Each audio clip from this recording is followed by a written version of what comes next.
नमस्कार. मी त्र्यंबक कापडे आणि आपण पाहतात त्र्यंबक कापडे डिजिटल.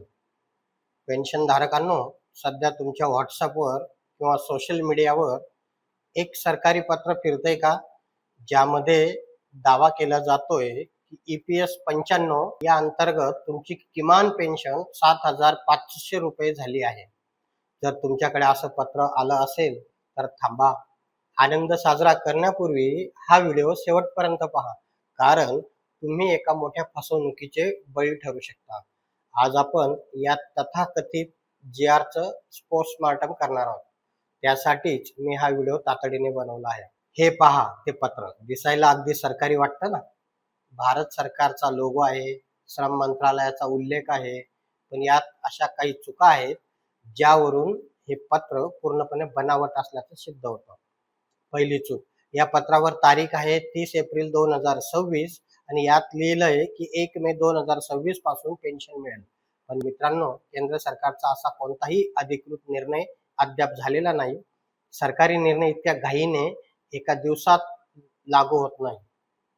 दुसरी चूक, पत्राचा मजकूर, यात वापरलेली भाषा आणि सरकारी GRची अधिकृत भाषा यात जमीन अस्मानचा फरक आहे. तिसरी चूक, यावर असलेला अप्रूव्ड हा शिक्का कोणत्याही अधिकृत सरकारी अधिसूचनेवर असा विचित्र शिक्का नसतो. हे केवळ एडिटिंग ॲप्सचा वापर करून पेन्शनधारकांना फसवण्यासाठी तयार करण्यात आला आहे. मग सद्यस्थिती काय आहे? सध्या EPS 95 ची किमान पेन्शन अजूनही 1,000 रुपयेच आहे. राष्ट्रीय संघर्ष समिती आणि अशोक राऊत गेल्या अनेक वर्षांपासून 7,500 रुपयांसाठी लढा देत आहेत, पण सरकारकडून यावर अद्याप शिक्कामोर्तब झालेलं नाही. संसदेच्या समितीने शिफारस नक्कीच केली आहे, पण ती शिफारस आहे, आदेश नाही. त्यामुळे अशा अफवांवर विश्वास ठेवून आपली खाजगी माहिती किंवा बँकेच्या डिटेल्स कोणालाही देऊ नका. सरकारच्या विचाराधीन काही पर्याय आहेत. कामगार मंत्रालय सध्या या पर्यायांवर विचार करत असल्याची चर्चा आहे. किमान पेन्शन रुपये 3,000 ते 5,000च्या दरम्यान करणे, कार्यरत कर्मचाऱ्यांची पगार मर्यादा 15,000 वरून 21,000 किंवा 25,000 करणे, ज्यामुळे भविष्यातील पेन्शन वाढू शकेल.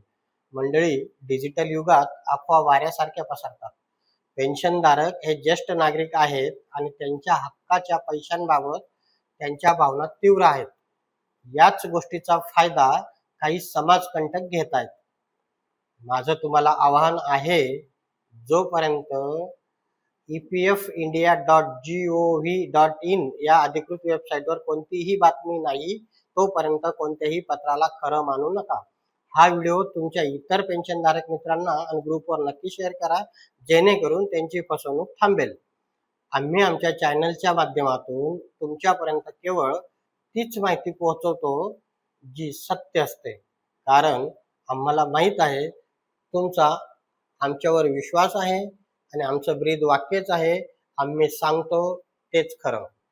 आम्ही केवळ केंद्र सरकार, श्रम मंत्रालय आणि EPFOच्या अधिकृत संकेतस्थळावर आलेल्या बातम्याच तुमच्यापर्यंत पोहोचवतो.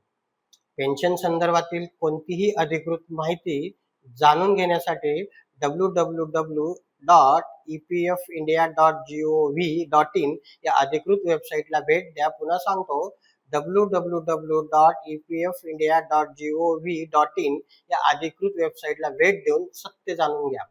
माहिती आवडली असेल तर चॅनलला सबस्क्राईब करा आणि बेल आयकॉन दाबायला विसरू नका.